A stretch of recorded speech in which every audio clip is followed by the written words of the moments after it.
It is December 20th. Merry Christmas. I have, at least temporarily, a favorite world leader. He is Jimmy Morales. He is the president of Guatemala, which this weekend decided to join the United States and move its own embassy to Jerusalem. Its Israeli embassy, like the U.S., has been fearful of such a move. They've stationed it in Tel Aviv. Now, whether Morales is doing it to kiss up to Trump, I don't care. He's doing the right thing. We need to continue doing the right thing and not be scared so long as Israel welcomes it. And Israel is taking, yes, a chance. They do expect unrest because of, well, people who don't want to be peaceful. That's the people we call the Palestinians, egged on by the Islamists around them. They're the ones who are pushing for two-state solutions, to actually have a Palestinian state, aka a terrorist organization, side by side Israel, actually taking up nearly a quarter of Israel's territory, right in the heart of it. Let me make a comparison. A two-state solution that's been proposed, it's not going to last. I mean, as soon as it might actually come together, they're going to violate it because their own moderate leaders will be killed by the immoderates on the sidelines. Let's say in the U.S. there were a second state carved out of the eastern seaboard, such that, metropolises like Washington, D.C. would not be able to stay in their own territory when D.C. residents wanted to go to FedEx Field and watch the Redskins. Or, frankly, the equivalent is even going 2 miles south to Nationals Ballpark. That's the situation that Jerusalem is in. Jerusalem sticks into, on three sides, occupied Palestinian territory that the Israelis govern. If they had it and under their own governance, you would have terrorism around them with no policing. Folks, we wouldn't tolerate this. Even Israel's biggest city, Tel Aviv, would be the equivalent of, say, our biggest city, New York, and just 15 miles away would be more territory that we didn't recognize. It would be as if you lived in Manhattan and Queens, or at least parts of it, were no longer accessible and were barbed up, armed to the teeth, ready to do you harm. We wouldn't ask that of Americans. Why does the world demand that of Israelis? Especially when the better solution is a one-state solution. Ladies and gentlemen, under one Israeli state, Arabs can and do live very well. Arab Israelis number nearly a quarter of the population of Israel.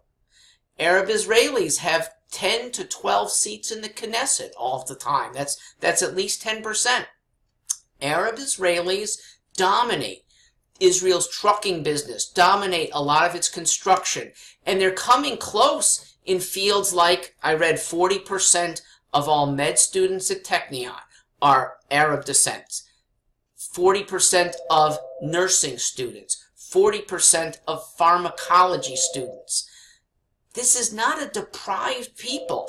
When they're polled, they end up with a majority saying, we're proud to be Israelis.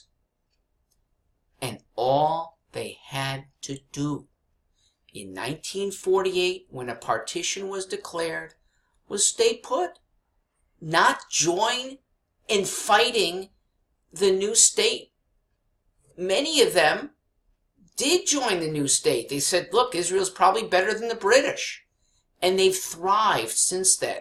Those are the Arab Israelis of today. Those who've chosen to stay on the side or fight it, they're in camps, refugee camps supported by the UN, supported by Arab allies that use them as pawns against the state of Israel's success. In Israel, Arabs are so much better off. I just learned that every state-affiliated company in Israel is required to have at least one Arab on its board of directors. We also know that in Israel, and pretty much only there, Arab women can drive. Arab women can vote. Okay? Your neighbors don't allow that. It's going to be a long time before that comes around to widespread acceptance, even if it's starting to become legal in a few more open states. My peace plan. It's called submit. And that's not a bad word. In fact, I believe that's what Islam means. Submit to a benign government. Israel is the second most benign country in the world, and it's backed by the first most benign, that's the USA. Submit to having your kids raised with more and better high schools. Submit and have your kids with prosperity instead of destitution.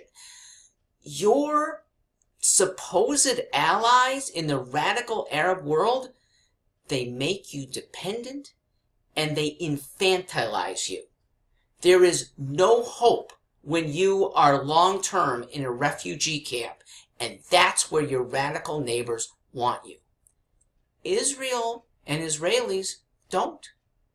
Peacefully flourishing has always been a goal of the government of Israel and most of its citizens. You've been duped by radical leaders who use you as pawns. They've encouraged youngsters to strap bombs around their belts, take pictures proudly of it. By the way, you don't see martyrs at age 45 or 50, do you? You see them encouraging malleable 14 and 15-year-olds. You're being used. For your benefit primarily, for Israel's benefit secondarily, and for the world's benefit, consider the benefits of a one state, a benign Israel, as your best solution. Now, what's a governor candidate even doing, talking about it? Well, one, I'm on record about 2 international countries, and Israel is one of them. And it's the one that actually says more about American attitudes than any other country's politics. The other is, I want everyone to know that this is a governor candidate who agrees with Trump on certain things, that though there may be hardship, you do what's right. And that will happen if I am governor here. That you do what's right. It's what parents know. The saying is, they're going to hate you anyway, so you might as well do the right thing. I'm not going to be a governor who kicks the can down the road. The Israeli embassy placement has been kicked down the road for 60 years. It's finally time we had better diplomacy among civilized nations and hopefully welcome the Palestinian representatives into that group that we can't yet call civilized, but I hope that'll come soon.